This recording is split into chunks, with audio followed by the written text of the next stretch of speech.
By 9 in the morning, the pounding had already started, my father's fists crashing against my door, his voice tearing through the hallway like I'd stolen something from him. Chloe stood behind me in her unicorn pajamas, clutching the birthday card she'd made for them, eyes wide, lips trembling. But moments like this never begin with shouting. They begin quietly with a message you read twice, with a decision someone makes, without thinking, with a single line that tilts your whole world. Mine began the moment my parents texted, "We can't make it. Money's tight," and ended with a betrayal they never imagined I would uncover.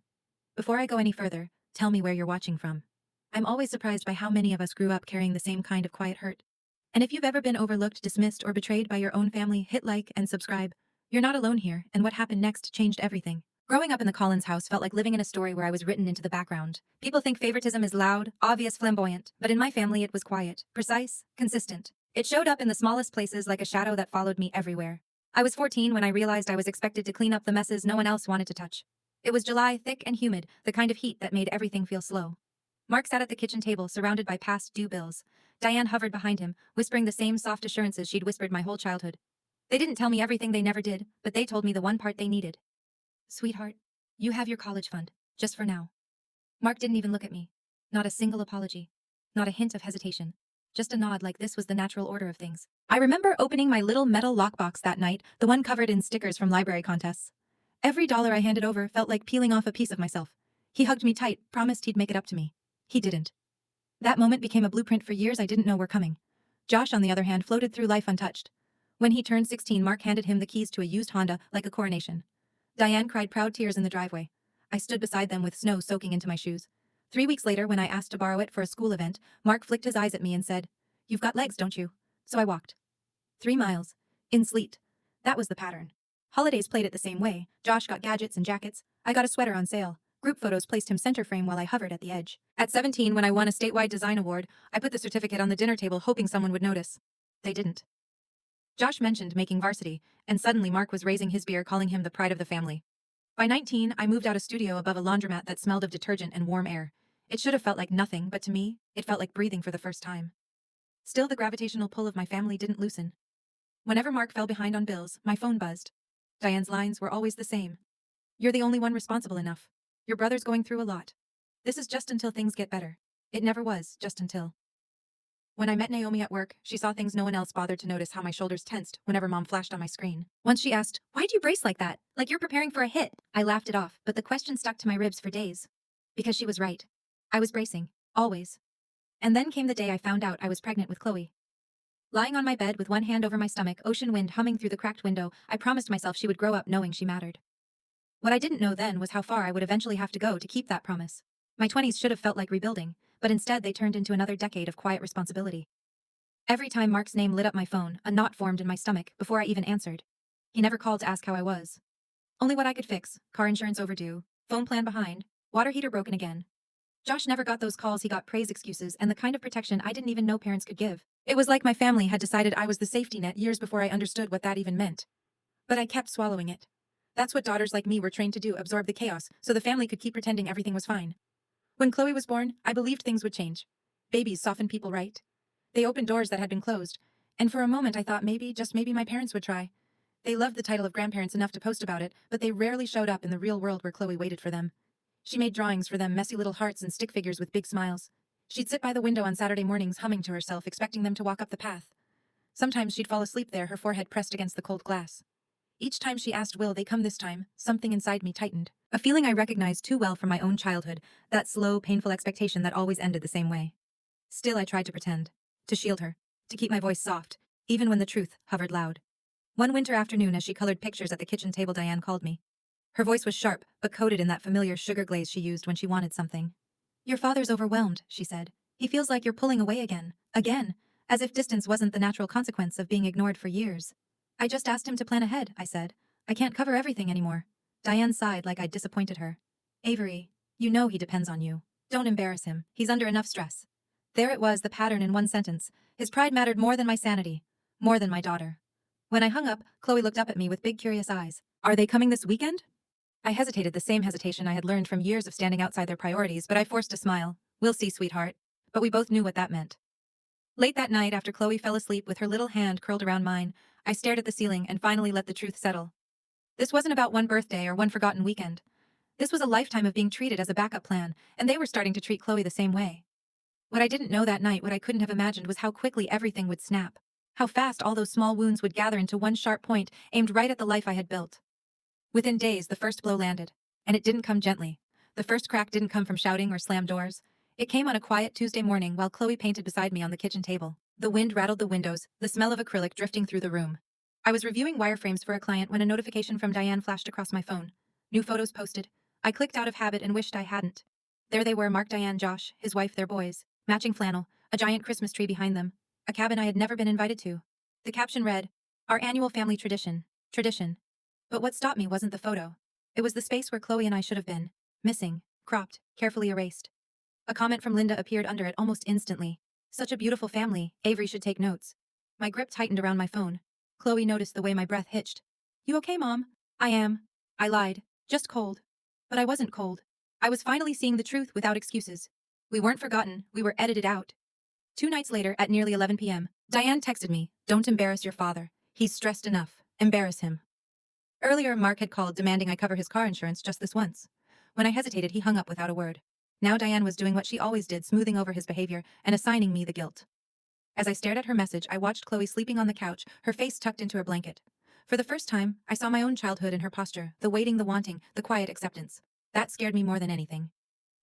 The next blow was Chloe's birthday. The air smelled like cinnamon pancakes, sunlight spilling across her sparkly dress. She kept smoothing the fabric, that nervous little tick she had when she hoped for something she was afraid to ask for. At 10:04 a.m., my phone buzzed. "We can't make it. Money's tight. No apology, no explanation. Just a dismissal disguised as logistics." I stared at the message so long the screen dimmed. Chloe taped ribbons to the wall, humming. I typed, "No problem," and sent it. The two most dishonest words of my life. Her friends came, the apartment filled with laughter.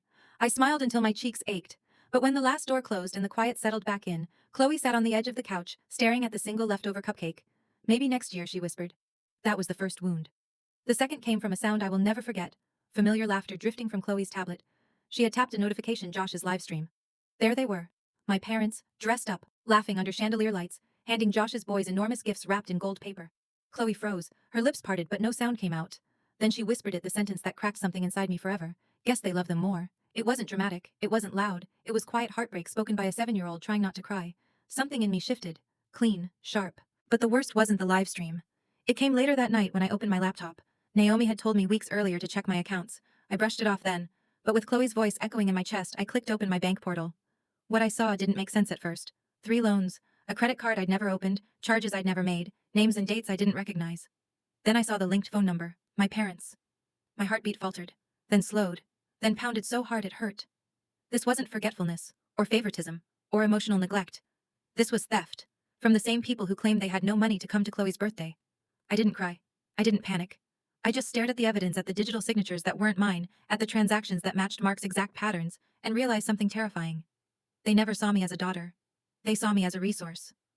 I stared at the loan documents until the numbers blurred. 3 loans, 1 credit card, all in my name, all tied to Mark and Diane's phone number. My hands were cold, but a heat built slowly in my chest. Not anger, not yet, just realization. This wasn't a mistake. This was deliberate. The next morning, I brought the printed statements to the small coffee shop near my apartment. The place always smelled like burnt espresso and cinnamon rolls, a scent I once found comforting. Today it made me nauseous. I sat in a corner booth, the documents stacked neatly in front of me. Naomi arrived, slid into the seat across from me, and took one look at my face. "What happened?" I pushed the stack toward her. She flipped through the pages, her eyebrows pulling tighter with each sheet. "Avery," she whispered, "this is identity theft." I nodded. Saying it out loud felt impossible. "By my father," I said.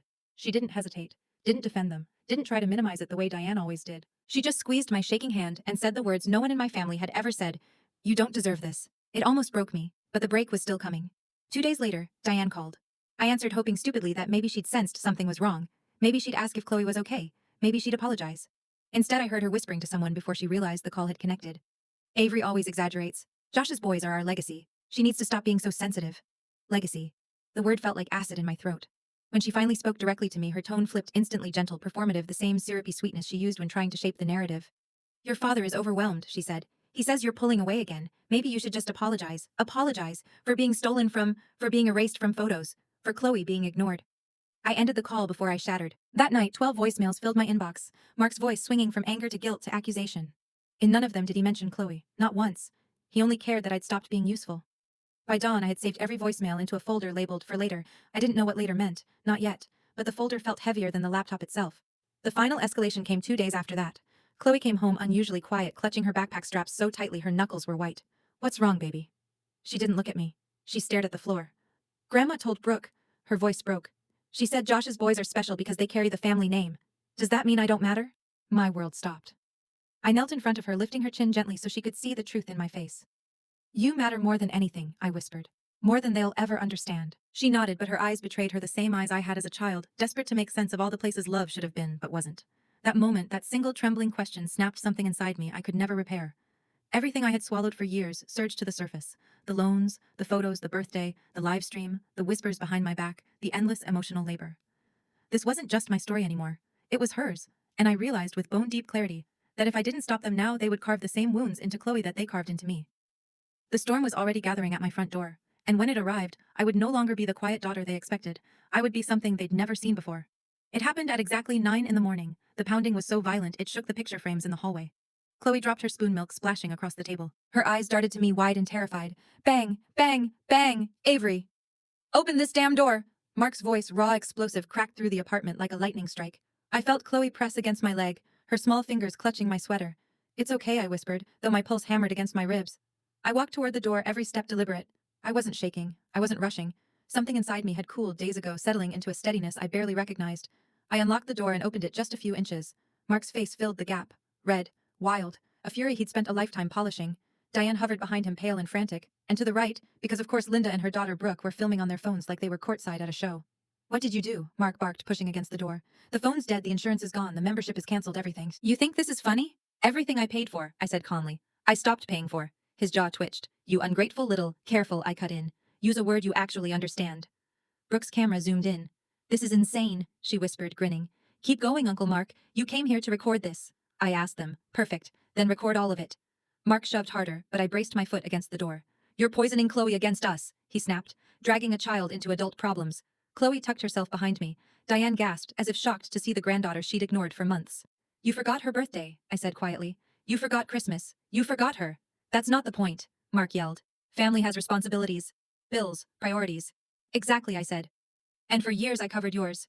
His expression flickered confusion, then anger, then something darker. "What are you talking about?" I opened the door wider, just enough to hold up the thick folder in my hand. "This," he froze. "3 loans," I said. "1 credit card. All in my name, all tied to your phone number." Diane's breath caught. Linda lowered her phone.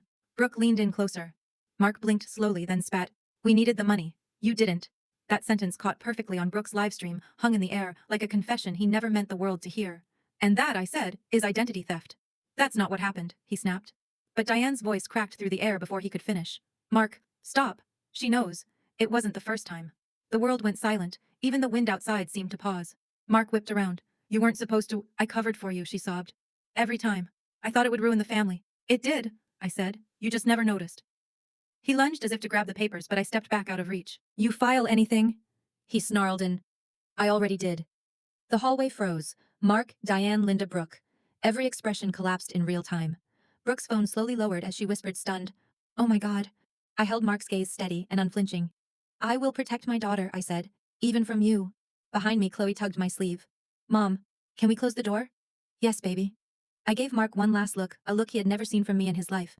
Then I closed the door. And this time he didn't dare touch it. When the door finally clicked shut, the silence that followed felt different. Not peaceful, not comfortable, just honest. For the first time in years, there was no pretending, no smoothing over, no holding my breath, waiting for the next explosion. Chloe slid her small hand into mine. "Are they really gone?" "They are," I said. And the strange thing was, I wasn't relieved. I wasn't scared. I was clear. I tucked her onto the couch and wrapped a blanket around her shoulders. She leaned quietly against me, eyes still wide from what she'd witnessed. No child should ever have to see their family tear itself open like that. But she didn't cling to me in fear. She simply exhaled a long, tired breath, as if some part of her had been waiting for this moment too. The fallout arrived in pieces. 2 days later, a thick envelope from the county office appeared in my mailbox. Formal confirmation that my report was being processed. Not a dramatic scene, not flashing lights. Just paperwork. Paperwork with weight. Paperwork that said what they'd done wasn't family conflict, but a legal line crossed. Brooke's live stream started circulating. Quietly at first, then more. Not viral, but enough to chip away at the perfect family image they'd curated for years. Under Linda's passive-aggressive posts, people began leaving comments like, "Isn't this the family from that video? Didn't your brother admit to stealing from his daughter? Why are you playing victim?" She went silent after that. Josh tried calling. The screen lit up with his name 3 times in one afternoon. I didn't answer. Whether he wanted to apologize or save face didn't matter. I was done offering explanations to people who showed no interest in the truth. Then came Diane's text. I hope one day you forgive me. I understand if you don't. I read it twice and locked my phone. Forgiveness wasn't part of the equation anymore. Not now. Maybe not ever. Inside our apartment, life softened. Chloe's drawings brightened again. More color, more stars, more little characters with smiling faces. She slept better. I did too. The absence of chaos has its own kind of quiet music. One evening I met Naomi at the same coffee shop where everything had started unraveling. She scanned my face slowly, then nodded. You look different, she said. Lighter. I am, I answered. But this isn't done. I tapped my bag where the folder of evidence rested: loan paperwork, screenshots, voicemails, and the live stream clip capturing the confession they never meant to spill. They thought they cornered me, I said.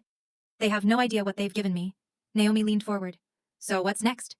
I looked out the window, where the wind curled off the ocean, sharp and cold, but no longer cutting.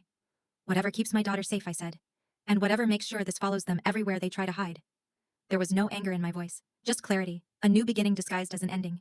If any part of this felt familiar, if you've ever carried a family on your back while they pretended not to notice, or if you've ever had to choose peace over loyalty, then you're not alone. Not even close. Tell me your story in the comments. I read every single one. And if you've ever felt like the outsider in your own family, hit subscribe. This chapter might be over, but my story isn't. Not by a long shot. You're going to want to see what comes next.